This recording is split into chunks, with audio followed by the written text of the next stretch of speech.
we go to the judges' scorecards for decision. All three judges score this contest 50-44 for the winner by unanimous decision and new undisputed UFC middleweight champion of the world.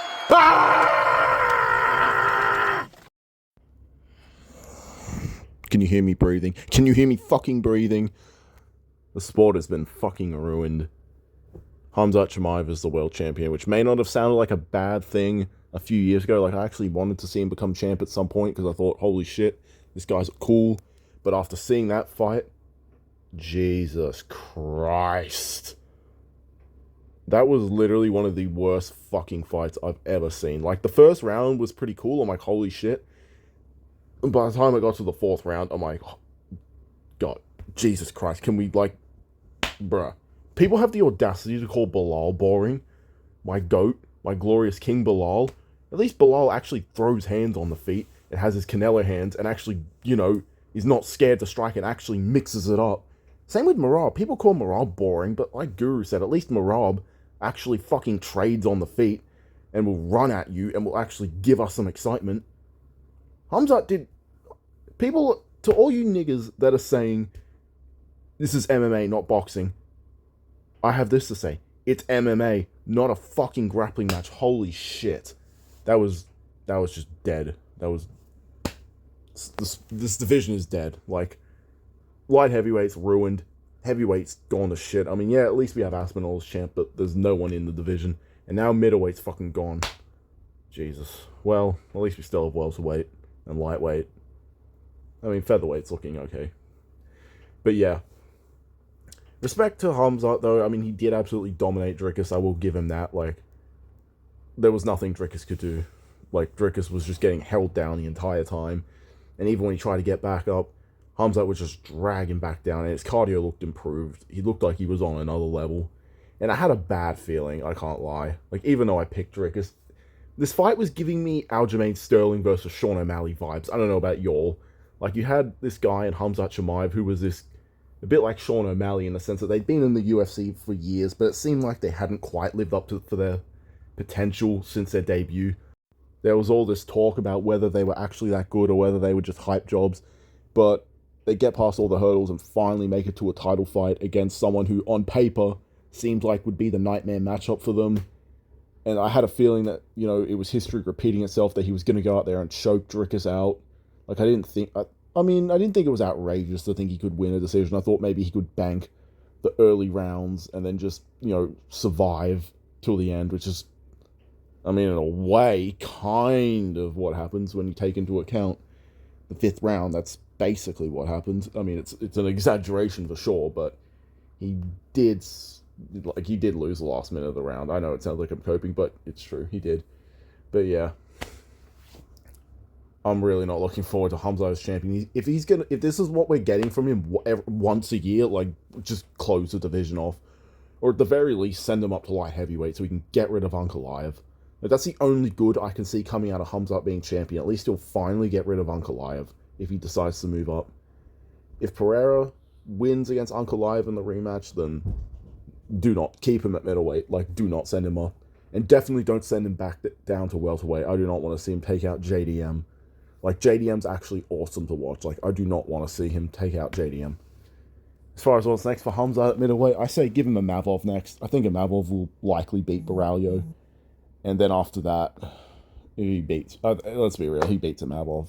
I mean, maybe Mavov probably has a better chance than guys like Strickland and Izzy and Whitaker, so maybe he'll pull off an upset, but I wouldn't put too much stock into it, which sucks because I really like Mavov, but I'd say our best bet at beating Chimaev is probably Anthony Hernandez. If Hernandez can't beat him, then yeah, middleweight's pretty much cooked. But I have a feeling that Khamzat might not stick around for too long. I have a feeling he might take the Ilya approach, get 1 or 2 title defenses, then move up. And honestly, I'm open to that idea, just because I do not want him stinking up the division for too long. So yeah, Khamzat, good job, buddy. Like, yeah, you won.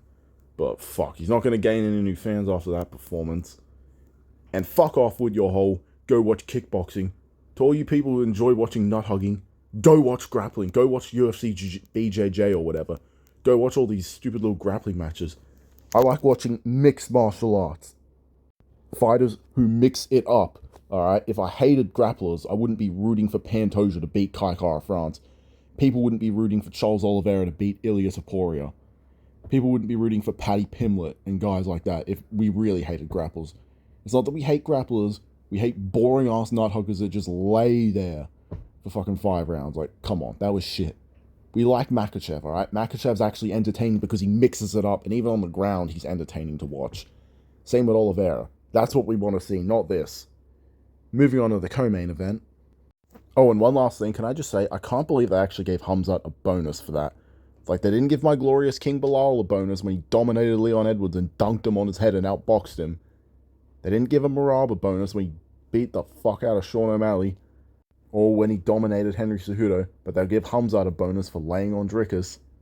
Speaking of fights that actually deserve the bonus, we had Lerone Murphy, bruv, versus Aaron Pico. And Lerone Murphy just won me fucking like $8. Thanks, Lerone Murphy. Thanks for that. But with that being said, let's not get too carried away. Because no, this guy, I don't think he beats Volkanovski, unless Volk looks totally old. I mean, Volk will be 37. Fuck, he could actually beat Volk. But still, it was a great win from Lerone Murphy.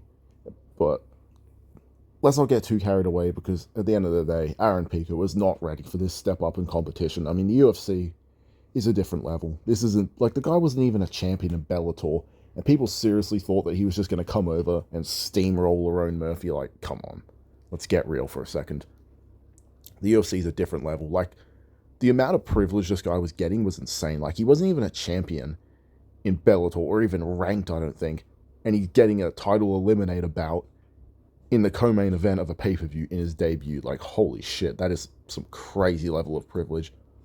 Like, at least guys like Chandler and Pitbull were champions, so it kind of made sense for them to get high steps up in competition. And even Patchy Mix, who was a champion and only had 1 loss in his entire career, even he didn't get this much privilege. Like, he had to fight Mario Batista, who was much lower ranked, in like the 4th fight on the card.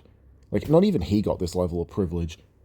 Even MVP, who was actually like probably one of the biggest names in Bellator, even he had to fight fucking Kevin Holland first. But yeah, as far as what's next for Lerone Murphy, I think they might actually skip Movzar. But personally, I think maybe you should make him fight the winner of Diego Lopez and Gene Silva, which would likely be Gene Silva. I think maybe make those two fight for a title eliminator. If not, maybe might make him fight Movzar. I don't know. Like, honestly, you still got Movzar. You've got Gene Silva if he beats Diego Lopez, and I think he will. And now you got Lerone Murphy, so featherweight's getting good again. Like, it was getting kind of stale. Like, after Volk beat Lopez, I thought that shit, there really isn't a whole lot for Volk. Maybe Movzar, but featherweight's getting good now. So we'll see what happens. But yeah, great win from fucking Lerone Murphy. The whole pub I was at went wild. I won money. And yeah, we sent this Bellator guy packing. But don't let that distract you from the fact that Lerone Murphy still is Leon Edwards 2.0. Like, he's still boring. Yes, he got a cool knockout, but it was over a fucking Bellator guy who, like I said, probably wasn't ready for this fight. And can we just say, Aaron Pico probably would have lost to Movzar. I mean, like I said with Aaron Pico, he has a good skill set, but he's not high level. Like, he was getting takedowns on Lerone Murphy, but he couldn't establish any control. And on the feet, yeah, he was tagging him up at first, and he started off strong, but Aaron Pico always starts off strong, and if he doesn't get his way early, he kind of falls apart, whereas Lerone Murphy always starts slow and builds into the fight. So I kind of figured that Aaron Pico would have some early success and tag him at some point. Like, I figured that would be the case, because Lerone Murphy gets dropped or rocked in pretty much every fight. Like, he got dropped by Dan Ego, he got rocked by Josh Emmett, he got tagged by Barboza at one point. Like, it's a pretty common occurrence with him. So I wasn't too surprised. But then after, like, the first minute, I'm like, okay, Lerone Murphy's getting settled in. He's going to pick his shots, and he's going to, like, find his range and get a decision. But then out of nowhere, he fucking knocked him out with a spinning elbow. Holy shit. If you're getting knocked out by Lerone Murphy, like, yikes, that's rough. As far as what's next for Aaron Pico, fucking, I don't know. Maybe give him Pitbull, maybe even Dan Ige, maybe give him Sean Woodson. I don't fucking know, who cares, honestly.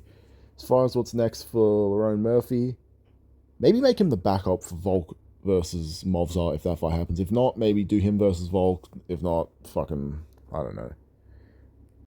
Speaking of spinning elbow KOs, Carlos Prates got a fucking spinning elbow KO literally right before. Like, we got 2 spinning elbow KOs in a row. Holy shit. Man, if only the main event was more exciting. This card could have been legendary. Like, it was actually shaping up to be a really good card. But yeah, the fight was looking pretty competitive. I thought, holy shit, we're in for a war.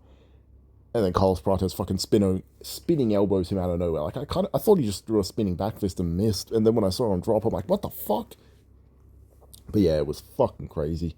I am a little disappointed. I do kind of wish we got to see a little bit more, because I thought this was going to be a fight of the night, but apparently not. Carlos Prates and other fans, we all love CP.